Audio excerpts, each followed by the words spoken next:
The night was heavy with darkness, and something even heavier filled the air, a feeling that something was terribly wrong.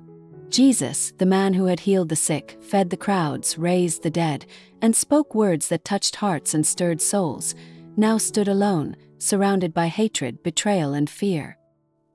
He had just come from the Garden of Gethsemane, where he had prayed in agony, his sweat like drops of blood. He had begged his Father, "If it is possible, let this cup pass from me. Yet not my will, but yours be done." Then Judas appeared, leading a crowd of armed men, soldiers and temple guards, with torches and weapons. He stepped forward and greeted Jesus with a kiss, a signal of betrayal. And that was the moment everything changed. The soldiers grabbed Jesus roughly. Peter, in a burst of loyalty, drew his sword and struck a servant, cutting off his ear.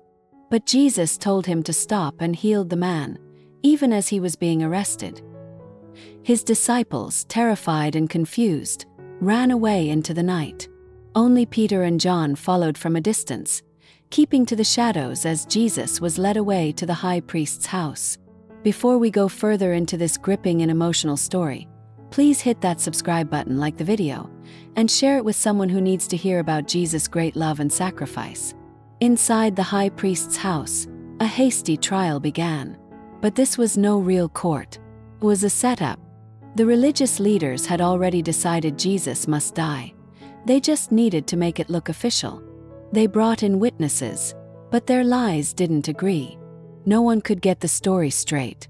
Still, they kept trying. They wanted something, anything they could use to condemn him. Jesus stood silent. He didn't fight. He didn't speak in his own defense. His silence was louder than words, a testimony of peace in the midst of chaos. Finally, the high priest stood and asked, "Aren't you going to answer? What is this testimony these men are bringing against you?" Still, Jesus said nothing. Then the high priest asked directly, "Are you the Christ, the Son of the living God?" Jesus looked at him and said, "You have said it. And you will see the Son of Man seated at the right hand of power and coming on the clouds of heaven." The room erupted. The high priest tore his robes in fury and cried, "Blasphemy! What more do we need? He deserves death." Then came the blows. They spat in his face. They struck him with fists. They slapped him and mocked him. "Prophesy to us, Christ. Who hit you?" Down in the courtyard, Peter sat near the fire. He tried to hide, to stay unnoticed, hoping to see what would happen. A servant girl looked closely and said, "You were with Jesus." Peter's heart raced. "I don't know what you're talking about," he said. Another servant spoke up, "This man was with him." Peter shook his head. "I am not." A third person pointed out, "Surely you're one of them. Your accent gives you away." Peter cursed and swore, "I don't know the man." Just then the rooster crowed. Peter froze. The sound cut through the night like a blade. He remembered Jesus' words, "Before the rooster crows, you will deny me 3 times." At that moment, Jesus turned and looked at Peter. Even with his face swollen, his eyes held a deep sadness. Not anger, not blame, but sorrow and love. Peter broke. He ran out, weeping bitterly. The bold disciple, who had promised to stand with Jesus till death, had failed. As dawn broke, Jesus was brought to the Sanhedrin for an official judgment. They repeated the accusations and confirmed the death sentence. But they needed Rome's approval to execute him, so they dragged him to the Roman governor, Pontius Pilate.